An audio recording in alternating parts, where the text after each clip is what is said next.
الله وبركاته. الحمد لله رب العالمين والعاقبة للمتقين ولا عدوان إلا على الظالمين.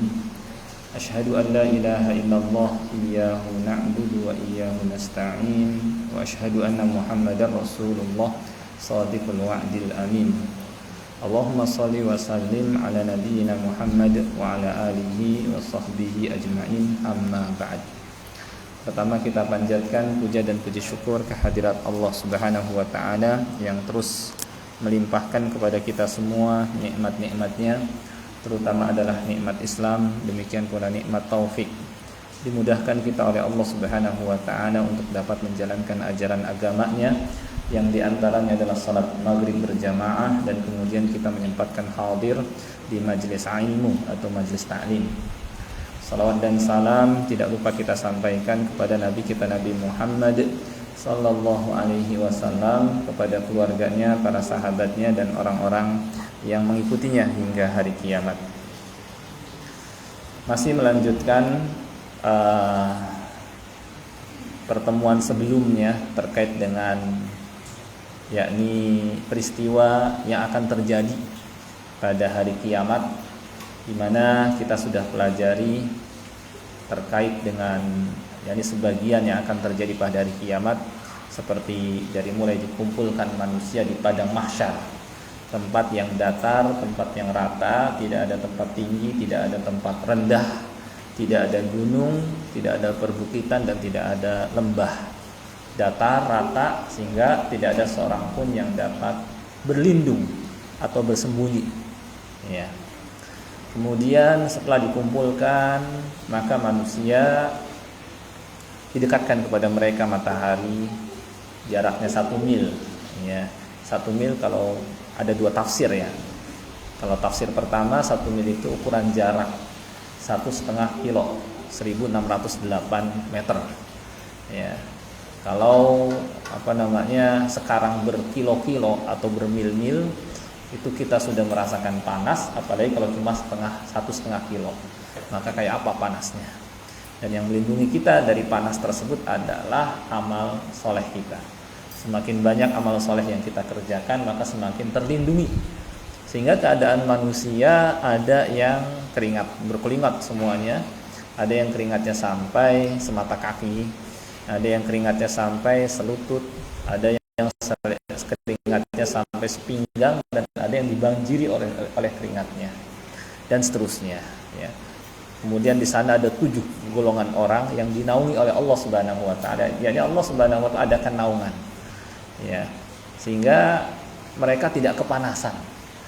Di tengah orang-orang pada kepanasan, sudah kita pelajari, yaitu pemimpin yang adil, seorang pemuda yang tumbuh di atas beribadah kepada Allah, seorang yang hatinya terpaut dengan masjid meskipun fisiknya di luar masjid, 2 orang yang saling mencintai karena Allah, berkumpul karenanya, berpisah pun karenanya, seorang yang diajak mesum oleh wanita berkedudukan dan cantik, tapi dia mengatakan inni akhafullah, saya takut kepada Allah.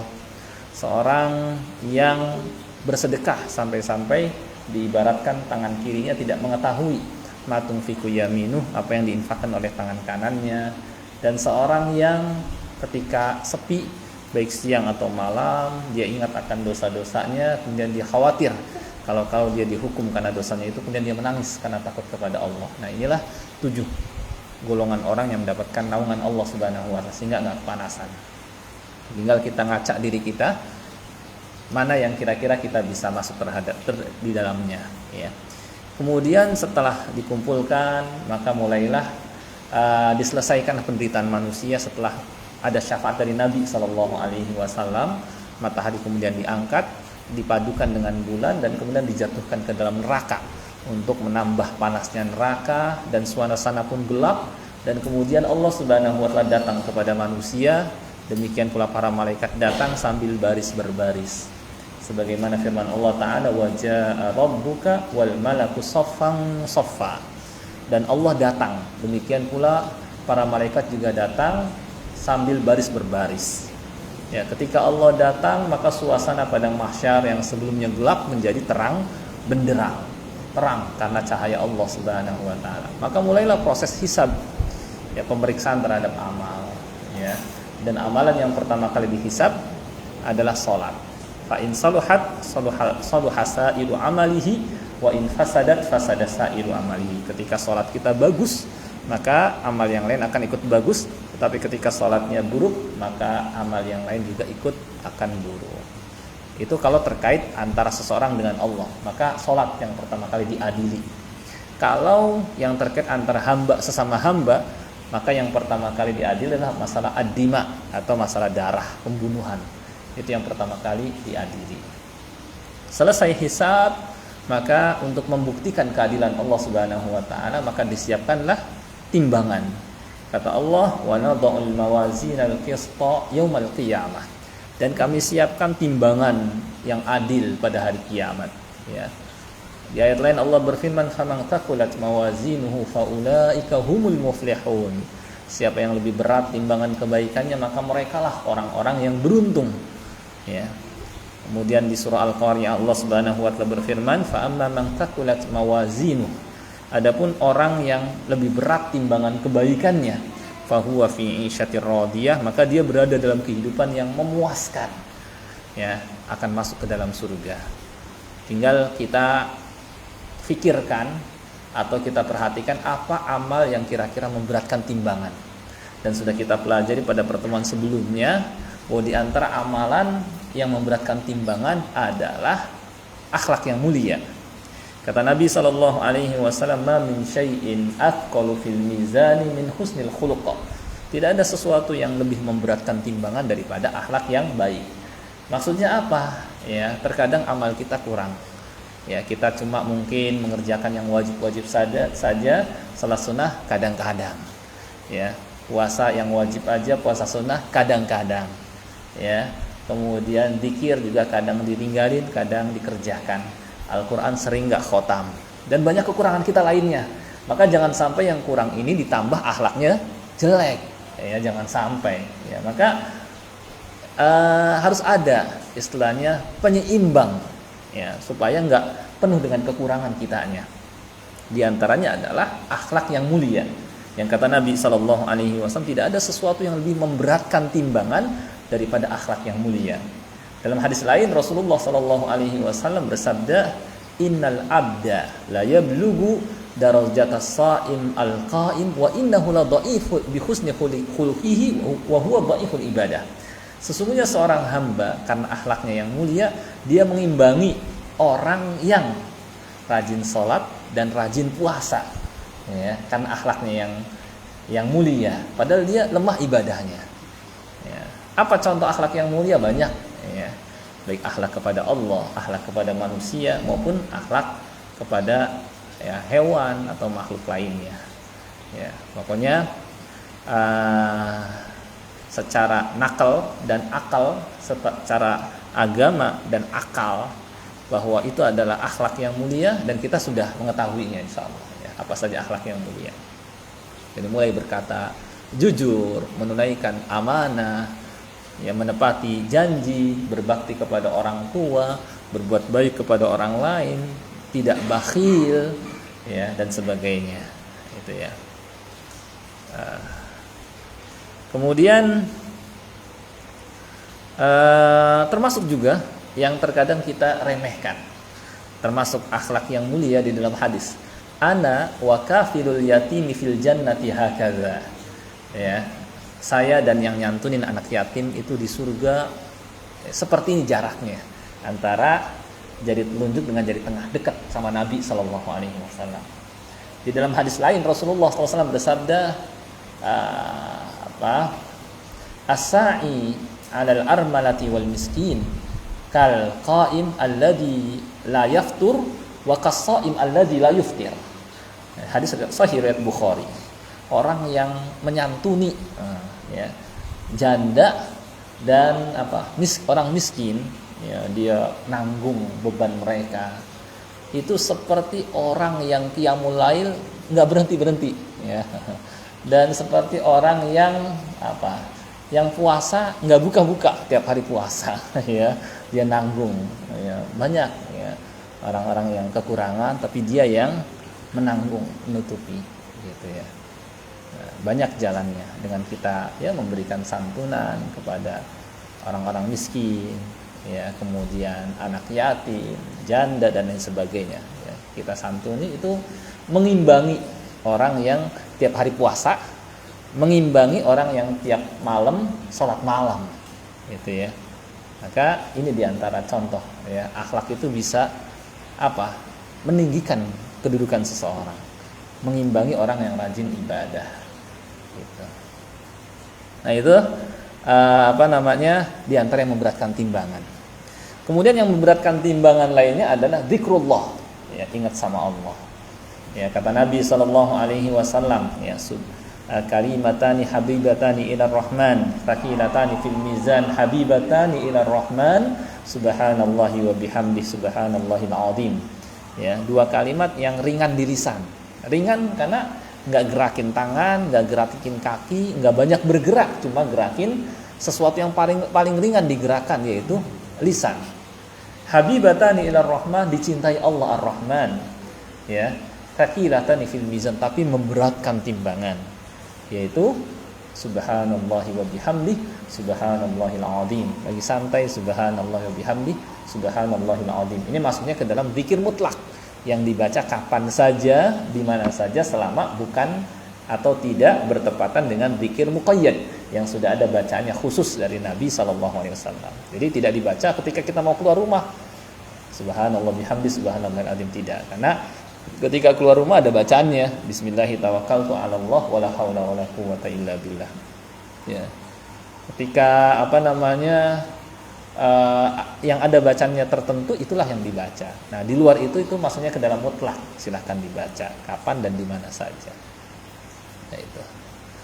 Kemudian termasuk juga menjaga tauhid. Menjaga tauhid, la ilaha illallah. Ada seorang yang ketika akan ditimbang amalnya, dihadapkan kepada Allah Subhanahu wa taala, diperlihatkan kepadanya amal buruknya, ya, catatan yang satu penuh dengan perbuatan buruk sejauh pandangan mata, saking banyaknya. Diletakkan di daun timbangan yang satu. Yang satu lagi dia cuma menjaga tauhid, la ilaha illallah. Orang ini berkata, "Ya Rabbi, ya Rabbi, bagaimana ini bisa mengalahkan yang banyak ini?" Maksudnya dosa-dosa sudah terlalu banyak, cuma amal yang dia jaga tauhid. Ya, kata Allah, innaka la tudlamul yaum. Hari ini engkau tidak akan terzolimi. Tenang aja. Secara makna seperti itu. Maka ditaruhlah la ilaha illallah di daun timbangan yang satu, kejahatannya sepanjang hidupnya ditaruh di daun timbangan yang satu, ternyata lebih berat la ilaha illallah. Nah, itu pentingnya menjaga la ilaha illallah. Bukan cuma mengucapkan dengan lisan, tetapi mengamalkan konsekuensinya dengan hanya beribadah kepada Allah, tidak berbuat syirik, baik syirik besar maupun syirik kecil, dia jaga tauhidnya, maka akan mengalahkan dosa-dosa yang begitu banyak. Gitu, ya.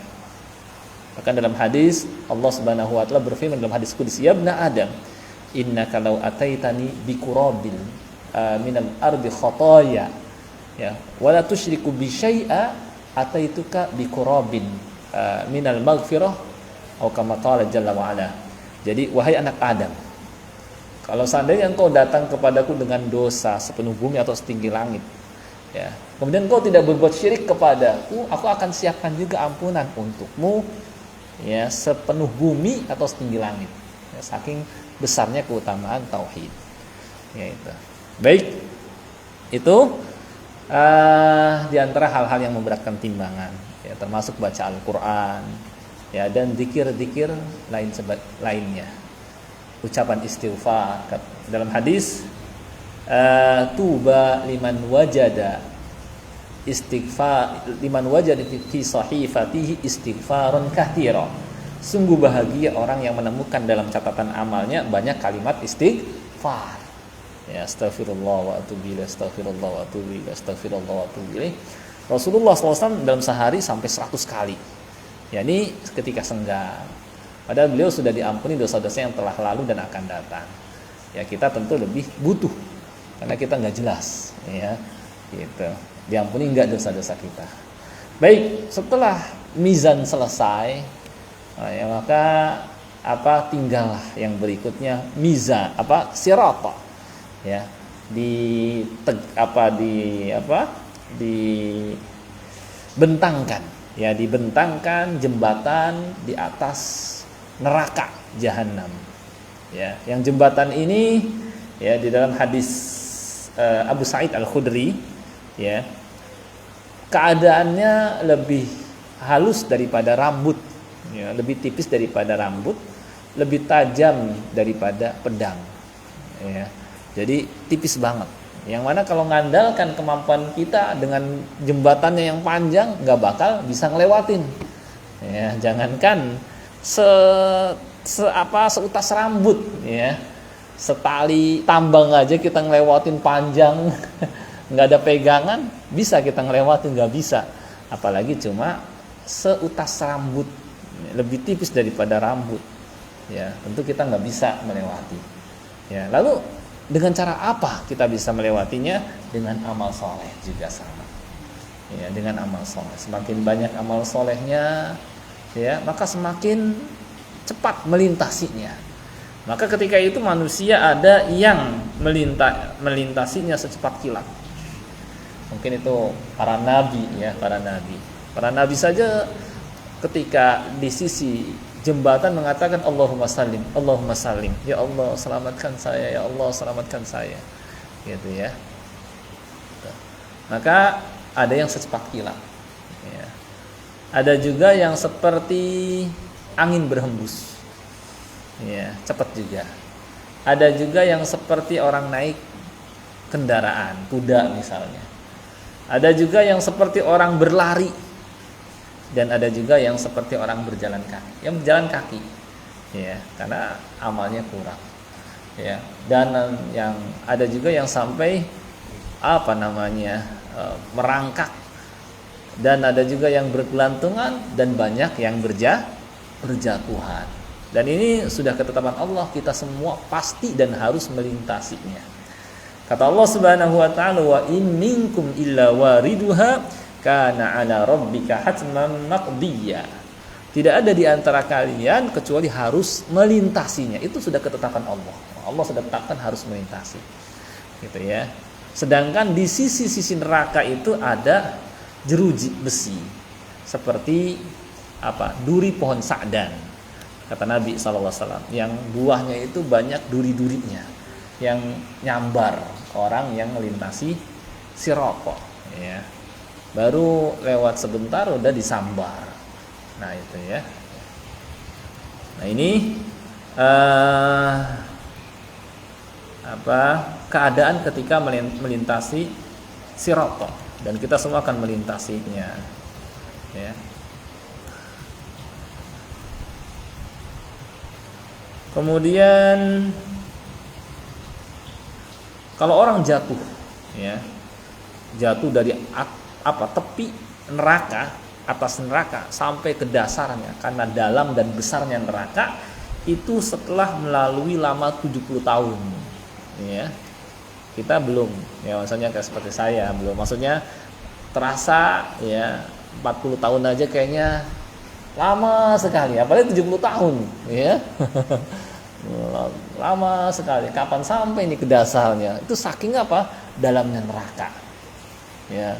Kita tahu orang jatuh dari atas hotel aja yang tinggi aja nggak sampai 1 jam. Dari atas pesawat nggak sampai 1 jam, ya. Ini berarti menunjukkan dalam, besar neraka.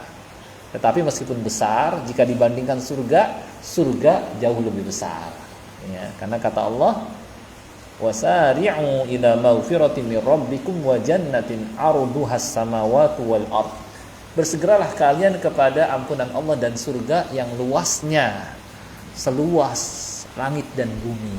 Berarti melebihi langit-langit, bukan satu langit, tapi langit-langit yang 7 itu ditutupi. Maksudnya segitu luasnya.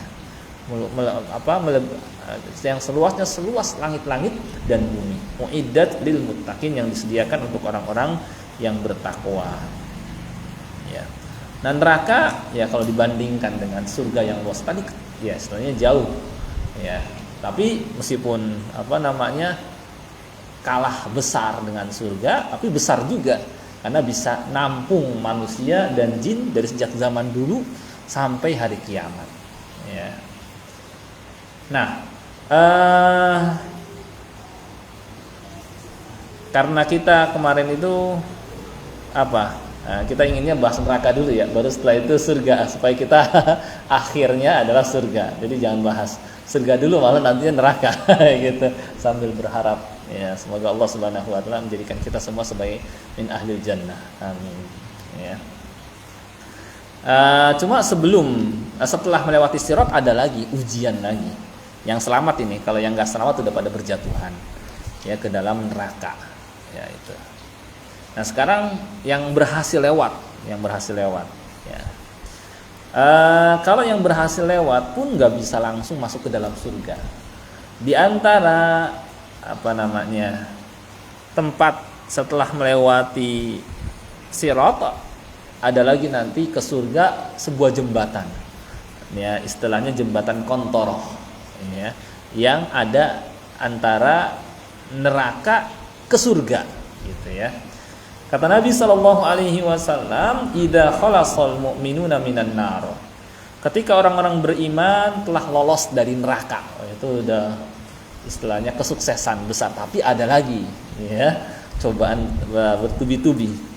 Hubisu biqantarah bainal jannah wan nar. Mereka ditahan dulu di sebuah jembatan antara surga dan neraka. Fayataqasuna madzalim kanat bainahum. Ketika itulah mereka saling kisos-mengkisos antar sesama mereka. Yang punya kezaliman kepada orang lain, ya, dia istilahnya diambil, orang lain ngambil hak darinya. Ya. Makanya istilahnya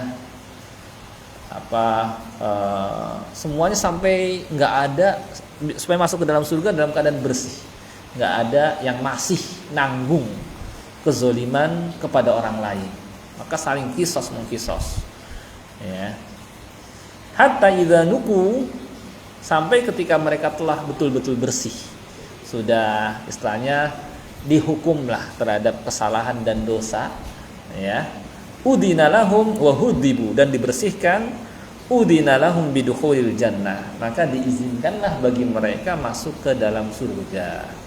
Fawallahi alladhi nafsu Muhammadin sallallahu alaihi wasallam biyadihi, demi Allah yang nyawa Nabi Muhammad sallallahu alaihi wasallam di tangannya, la ahaduhum bimaskanihi fil jannah adallu bimangzilihi kana fid dunya. Nanti ketika sudah melewati ya jembatan tersebut dan dia diizinkan untuk masuk ke dalam surga, dia akan tahu mana rumahnya, bahkan lebih paham mana rumahnya daripada dia tahu mana rumahnya ketika di dunia. Oh, ini rumah saya, gitu ya. Nah itu ketika masuk ke dalam surga, dan ketika itu udah istilahnya seakan-akan jiwa melayang karena kok ada kenikmatan yang luar biasa seperti itu. Nanti insya Allah kita akan bahas terkait dengan kenikmatan surga ya, kenikmatan surga insya Allah. Itu gambarannya. Terus apa lagi? Atau kalau saya bahas tentang neraka agak panjang ini, bisa satu pertemuan ini harusnya. Atau kita tanya jawab atau gimana? Masih panjang ya, masih agak sedikit lama. Nggak apa-apa, separuh dulu nggak apa-apa. Nggak apa, separuh dulu. Ya. Tentang neraka dulu. Baru setelah neraka kita bahas surga. Ya.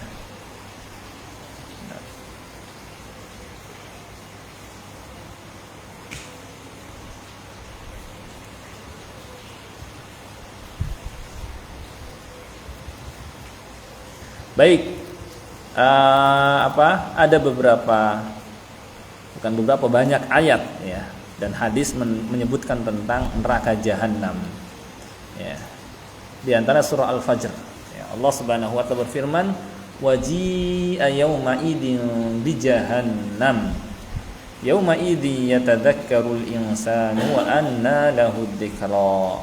Ketika itu diperlihatkan kepada manusia neraka jahanam. Dan saat itulah manusia sadar, tetapi sadar ketika itu sudah tidak lagi berguna. Ya, tentang neraka dihadirkan kepada manusia, ke hadapan manusia. Ya. Barulah ketika dihadapkan kepada mereka neraka pada sadar. Ya, kenapa dulu saya tidak mempersiapkan diri untuk menghadapi hari ini, ya. Kemudian dalam hadis Rasulullah sallallahu alaihi wasallam bersabda, "Yu'ta bi jahannam." Dihadirkanlah neraka jahanam. Yauma idzil laha sab'una alfa zimam.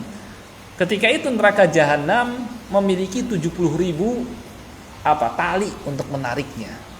Saking besar dan beratnya neraka jahanam sehingga ada 70.000 tali untuk narik. Dan setiap talinya ditalik oleh ma'akulli zimam sab'una alfa malakin yajurrunaha. Ya, setiap tali ditarik oleh 70.000 malaikat. Ya, menunjukkan besar neraka jahanam dan berat dihadirkan. Gitu. Ini keadaan neraka jahanam besar, berat, ya. Kemudian tadi sudah kita pelajari juga bagaimana kedalaman neraka, di mana batu ketika dijatuhkan dari tepi neraka sampai ke dasarnya setelah melalui lama 70 tahun. Ya, orang jatuh dari atas sampai 70 tahun sudah kita pelajari. Nah, kemudian neraka ini laha sab'atu abwab, memiliki 7 pintu.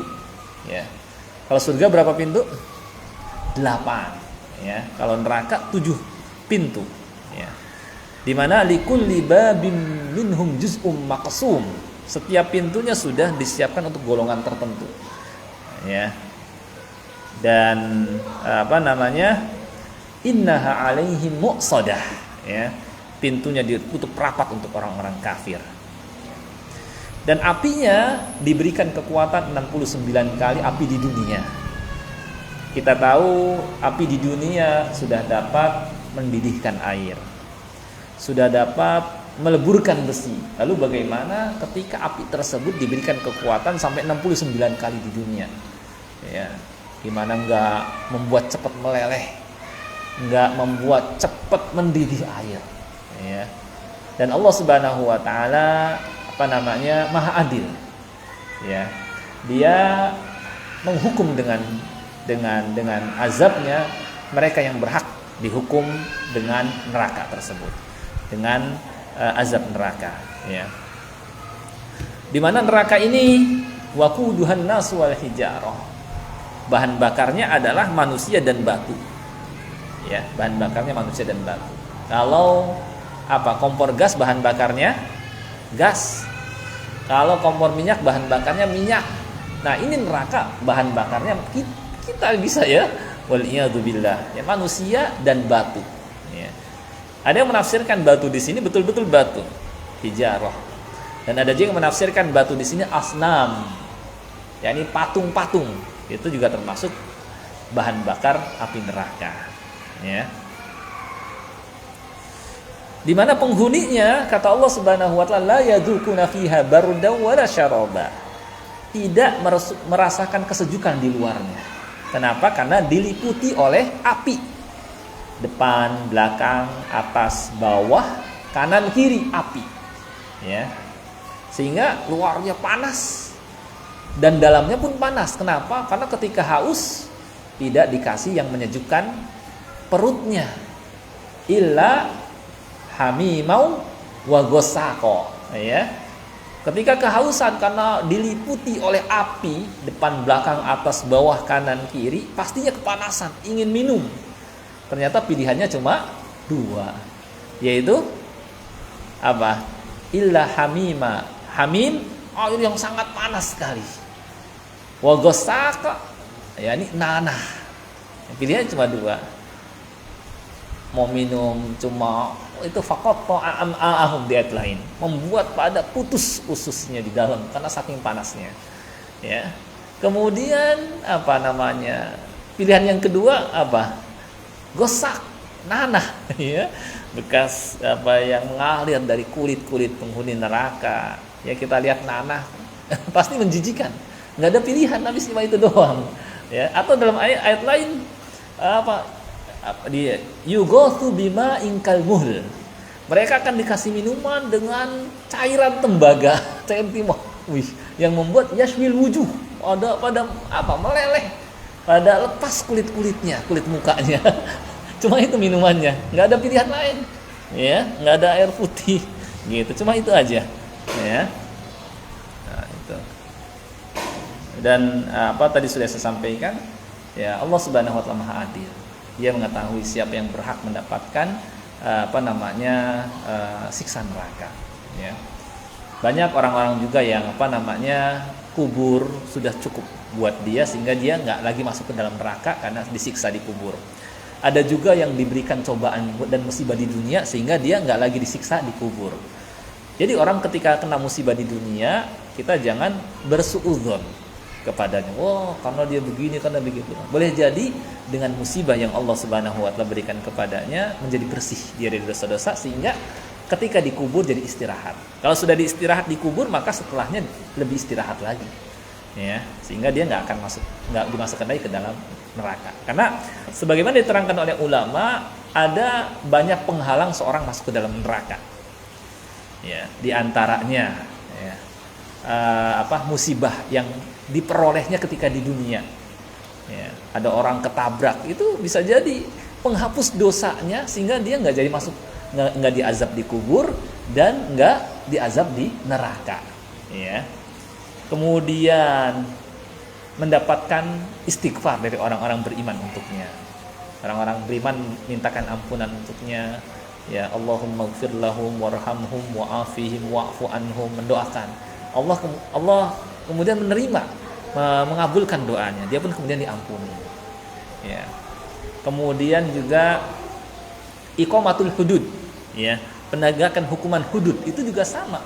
Ya, membuat dia tidak diazab nantinya di kubur dan di neraka. Ya, bagaimana ada seorang pezina ya di zaman Nabi SAW, dia ngaku ya dia berzina. Ya. Kemudian wanita ini kemudian Nabi SAW berpaling daripadanya untuk memastikan apa betul dia berzina atau cuma main-main kayak gitu. Kemudian dia berpindah lagi menghadap Nabi SAW atau dalam riwayat lain sahabat lain yang lain, ya saya berzina, maka tegakkan kepada saya hukuman kayak gitu. Maka untuk meyakinkan sampai 3 kali persaksian dia sampaikan, maka Nabi SAW bertanya, apakah seperti masuknya celak ya ke dalam tempat celak? Ya seperti itu. Ya sudah, maka Nabi SAW ya dalam riwayat lain kalau kepada yang wanita sampai melahirkan, dia kan sampai hamil, tidak datang lagi kepada Nabi SAW sampai dia melahirkan, barulah dan disusui selama 2 tahun ya setelah disapih barulah diberikan hukuman hudud. Kemudian ketika dirajam ya ada sahabat yang merajam sampai mendoakan laknat, maka dilarang sama Nabi SAW ya bahwa dia sekarang berenang di sungai surga. Bagaimana hukuman hudud itu membuat dia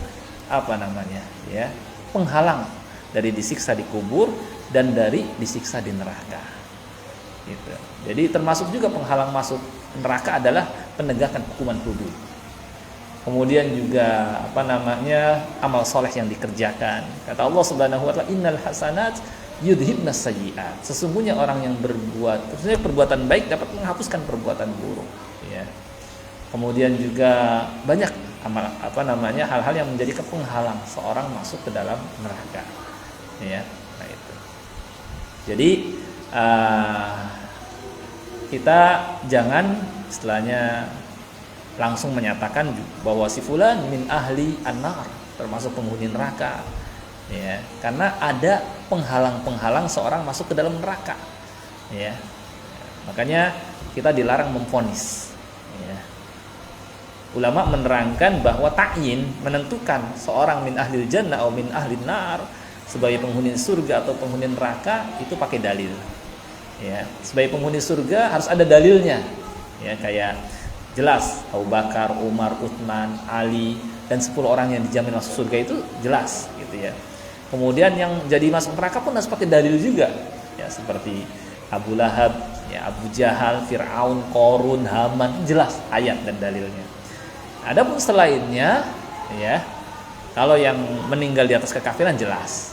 Adapun selainnya maka kita hanya berharap orang yang istilahnya beriman dan beramal soleh ya, Allah akan masukkan dia ke dalam surga, dan mereka yang istilahnya berbuat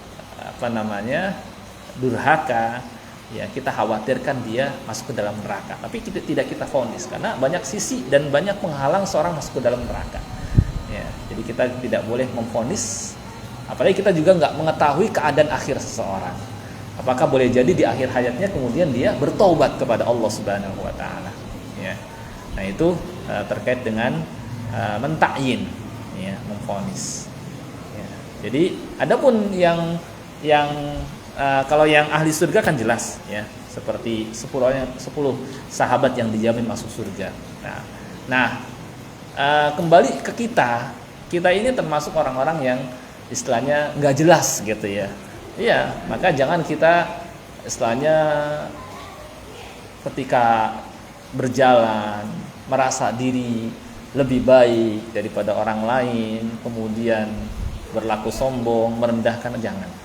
Ya, karena kita termasuk orang-orang yang nggak jelas juga ya keadaan kita. Ya, kita berharap kepada Allah Subhanahu wa taala, Allah Subhanahu wa taala ampuni dosa-dosa kita, ya, masukkan kita ke dalam surganya, dan kita tidak menganggap diri kita bersih. Ya, fala tuzakku anfusakum. Jangan menganggap kalian bersih. Huwa a'lamu bimanittaqa. Dia lebih tahu siapa yang bertakwa kepadanya. Baik, saya kira ini yang bisa kita pelajari pada kesempatan malam ini, karena waktu Isya sudah masuk ya. Atau ada yang mau ditanyakan? Sudah masuk ya? Cukup ya? Gimana? Oh, azan dulu, setelah itu tanya jawab bisa. Baik. Silakan azan dulu.